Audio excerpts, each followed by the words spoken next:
students, I welcome you all to my today's session, which is titled as Class and Intersectionality. So as you can make out from the title of the module, we will be discussing about class, the notion of class, and we will also learn about a particular approach to dealing with class, which is intersectionality. Class is one of the most basic and earliest concepts which has been dealt with in sociological literature. At the same time, it is one of the most complex and most difficult concepts that we have in sociological literature. As one of the basic and universal form of stratification, sociological analysis and theories of class have evolved in many directions over the years. And in this module, we will seek to present the varied understandings of class, and also we will discuss one of the most important approaches which has been used for class analysis, that is intersectionality approach. So the structure of the module is like this. We will first discuss what is class, and then we will go over to the theories of class, and finally we will discuss class and intersectionality, which would include the following sub-themes. So first we will discuss what is meant by intersectionality approach, then how do we use intersectionality approach, and finally how do we apply the intersectionality approach for the analysis of class. So what is class? Encyclopedia Britannica defines social class as a group of people within a society who possesses the same socioeconomic status. Class, in the modern sense of the term, had its origins in the industrial societies, which are seen as predominantly class societies as opposed to the status societies of pre-industrial era. For example, the feudal society. The feudal society were seen as mainly status society as opposed to class society. As Crompton notes, in the modern world, class-based organizations, that is organizations claiming to represent classes and class interests, have been the dynamic source of the many changes and transformations which have characterized the modern era. We will now go over to discussing some of the theories of class. First, we will discuss two classical theorists, and then we will move over to some of the contemporary theorists of class. To begin with, I start off with the work of Karl Marx. Marx defines class in terms of the ownership of the means of production. In other words, according to him, at every stage of society, there are two fundamental classes that emerge. Those who own the means of production, that is, the different factors which would lead to the production process, such as tools, machinery, factory, labor, etc., and those who do not own the means of production. So for Marx, the key classes in the capitalist mode of production are the bourgeoisie and the proletariat, or the capitalists and the landless wage workers. These classes, according to Marx, are in conflict with each other, and they emerge as the class which is the exploiter and the class which is the exploited. He explains that in capitalist societies, the basis of the exploitation lies in surplus value. That is, the value which is generated by the workers over and above what is required for their own sustenance. And this surplus value is appropriated exclusively by the capitalist. Thus, through his definition of class, what Marx does is to emphasize on the structural location of class relations, because he thinks that it is the means of production, the ownership or the non-ownership of the means of production, which defines a particular class. However, we have to note that Marx also emphasizes upon a subjective dimension of class, and this he does through his analysis of class consciousness. He defines something which he calls the social class. And what is the social class? Social class is that class which is aware of its common location and common situation. Thus, in Marx's definition, we see both an objective and a subjective understanding of class. Coming to the next theorist, that is Max Weber, it is important to point out that Weber largely agrees with Marx that in capitalist society, economic relations do play a particular crucial role in the shaping of inequalities between individuals and groups. However, the definition of class that he provides is fundamentally different from that of Marx. He is defining the class in the following manner. A class comes to be formed when a number of people have in common a specific causal component of their life chances, insofar as this component is represented exclusively by economic interests in the possession of goods and opportunities for income, and is represented under the conditions of the commodity or labor market. This is the original definition of class that Weber provides us. Now, what is important to note here is that Weber is defining class in relation to market rather than the ownership of means of production.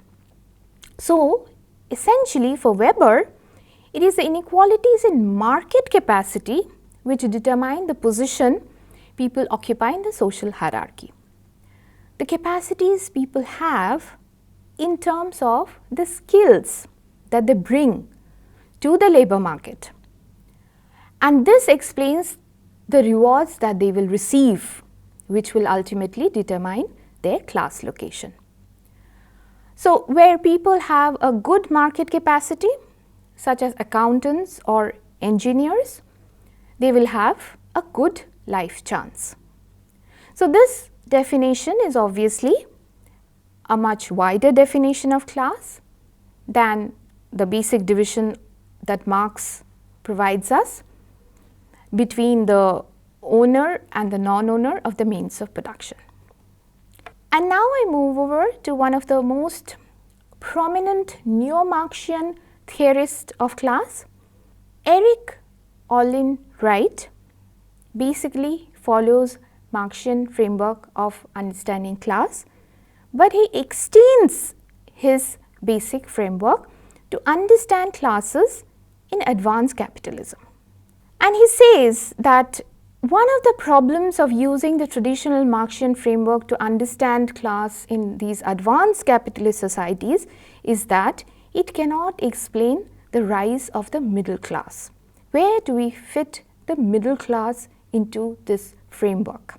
So, as you know that exploitation is central to Marx's analysis of class, and he basically divides the classes into the exploiters and the exploited. But Wright is arguing that this analysis based on class polarization is perhaps not enough to explain class dynamics in advanced capitalism. So, what he does is he identifies the major problem with this framework, which is the problem of the middle class. So, here are a group of people who do not possess their own means of production, who do sell their labor, but at the same time they do not form part of the working class. So, where do we place them? Where do we incorporate them within the Marxian framework. So, in order to deal with this problem, Wright introduces two additional elements to Marxian theory. The first element, according to him, is authority and understanding the authority relations. The second is an analysis of skills and expertise. So, in terms of authority relations, Wright will argue that middle class occupy contradictory positions. Managers and supervisors, for example, occupy positions of authority in relation to the workers because they control and dominate them. At the same time, they are also controlled and dominated by the capitalists, and therefore, they occupy a position which is subordinate to the capitalists.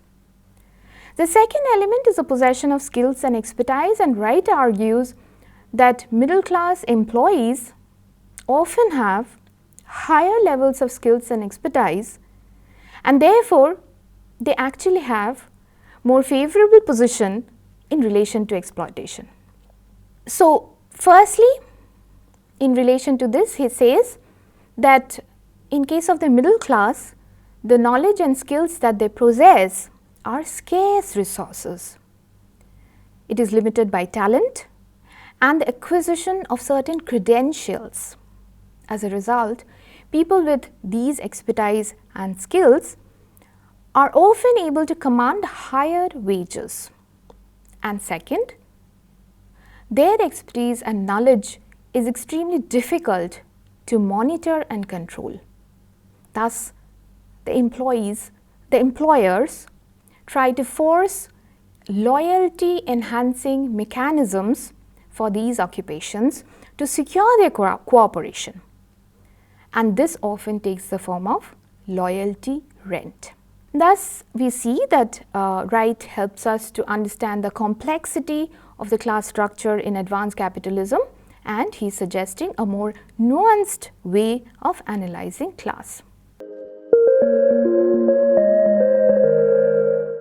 Now, we move over to some of the contemporary theories of class, and one of the important figures of British sociology who has extensive contribution to the theory of class is John Goldthorpe. And Goldthorpe developed a thesis of affluent worker which became quite popular in the 1960s. So, in their famous work, Goldthorpe and others, this idea that workers have gone through a process of embourgeoisement in the West, this idea has to be more critically looked at. Based on their own empirical work in Britain, they argue that the working class, even if they had experienced some upward mobility, were not as wealthy as their middle class peers, and they retain important aspects of their proletarian identities. And they still have their distinctive social values, political ideals, and styles of life. So, basically they are arguing against the embourgeoisment thesis of the working class in the 1960s. And lastly, I will discuss the theory of Pierre Bourdieu, who is one of the most significant theorists of contemporary times, who has contributed to the understanding of class in a unique way.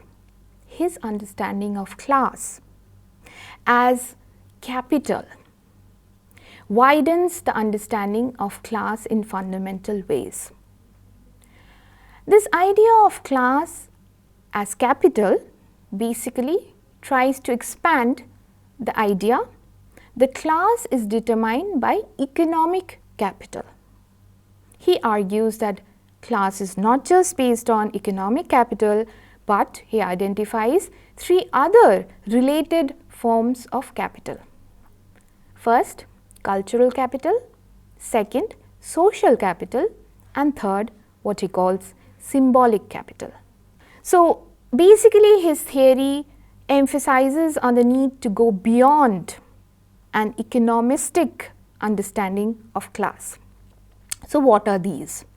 forms of capital that he introduces. Firstly, economic capital is something that we mostly know about, which includes income, wealth, financial inheritance, and other monetary assets. Bourdieu introduces cultural capital as something which is unique to his theory. And for him, cultural capital comprises of knowledge, skills, and other social competences which give an edge to the individuals in terms of social hierarchy. He also talks about something called the social capital. What is the social capital? It is basically the resources which are based on social networks, connections, and group membership. So basically this is the capital which is generated through relationships and useful relationships. Finally, he talks about symbolic capital, which is basically the form the different types of capital take once they are perceived and recognized as legitimate. And now we move over to the second part of our discussion today, which is about the intersectionality approach. So as I told you, we will begin with what is meant by intersectionality, and then we will see how intersectionality approach is used for the analysis of class.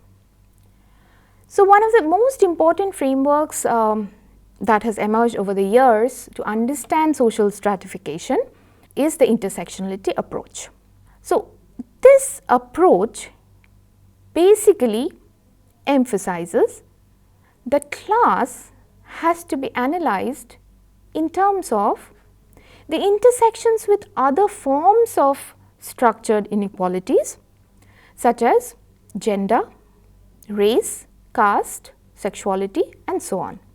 So what are the origins of this intersectionality approach? It has been popularized by the feminist theoretical tradition. The feminists have highlighted the relevance of this concept in understanding marginality and particularly racial marginality. The term intersectionality was first coined and used by feminist scholar Kimberlé Crenshaw in 1989. However, this approach has been in use much before this in Black feminist writings. These scholars have used the idea of intersections to critique both white, Eurocentric, middle-class conceptualizations of feminism as well as the male-dominated models of ethnic and racial studies. And some scholars have argued that this tradition of work emerged as early as the 19th century in the writings of figures such as Maria Stuart and W.E.B. Du Bois. So what is Crenshaw's idea of intersectionality? Crenshaw argues that the experience of women of color can only be understood by placing them at the intersections of gender and race. She specifically takes up the case of violence against colored women and how only an intersectional approach can address both gender and race together and thereby help us to understand the specific experiences of these colored women. And she writes, I quote from her, "I argue that black women are sometimes excluded from feminist theory as well as anti-racist policy discourse because they are predicated on a discrete set of experiences that often does not accurately reflect the intersection of race and gender. These problems of exclusion cannot be solved simply by including black women within an already established analytical structure because the intersectional experience is greater than the sum total of racism and sexism. Any analysis that does not take intersectionality into account cannot sufficiently address the particular manner in which black women are subordinated, unquote. So Collins points out some of the characteristics of intersectional analysis. What are these? And all of these are very, very important. First is, it places the lived experience of the people and the struggles of people of color and other marginalized identities as a starting point for the development of a theory. So it focuses on the struggles of the marginalized. And secondly, it explores the complexity not only of individual identities but also group identity. Third, it unveils the ways interconnected domains of power organize and structure inequality and oppression. And finally, it promotes social justice and social change by linking research and practice to create a holistic approach to deal with the problem of eradication of disparities. Now, how has the intersectionality approach used in social science? So, today intersectionality is an emerging field of study, and the method of analysis is to interrogate racial, ethnic, class, physical ability, age, sexuality and gender disparities, and to contest the existing ways of looking at these structures of inequality. So basically what it does is to do two things. First, it brings the question of identity at the center of understanding inequality. And second, it has special relevance for understanding marginality and those having marginal identities. In India too, feminists have used intersectionality approach to understand gender, and some of the prominent feminist thinkers who have used this approach include Sharmila Rege and Uma Chakravarti. Sharmila Rege, for example, is a proponent of Dalit feminism in India, wherein she talks about the intersections of caste and gender throughout her writings. Dalit feminism, I quote, problematizes the historically constituted opposition between the rights of women and those of the so-called backward castes and minorities. So how do we use the intersectionality approach for the analysis of class? So one of the prominent contemporary thinkers who has worked on intersectionality approach in her class analysis is Beverly Skeggs. Skeggs talks about the importance of class in understanding women's subjectivity. She argues that class analysis is usually neglected in most feminist theories today, and therefore she emphasizes on the need to reinstate class in feminist cultural analysis. For example, she points out how respectability is an idea that is fundamental to understand one's positionality, and particularly class positionality. And I quote from Skeggs, "Without understanding the significance of class positioning, many of the women's movements through social space, through education, families, labor markets, and in particular in the production of their subjectivity could not be understood." Throughout her works, Skeggs foregrounds the importance of recognizing class as a social location which is rooted in material inequalities.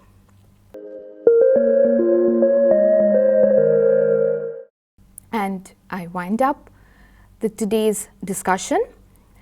As I mentioned, this module had two basic parts to it, which deals with, the first part deals with analysis of class, and the second part deals with the intersectionality approach to class.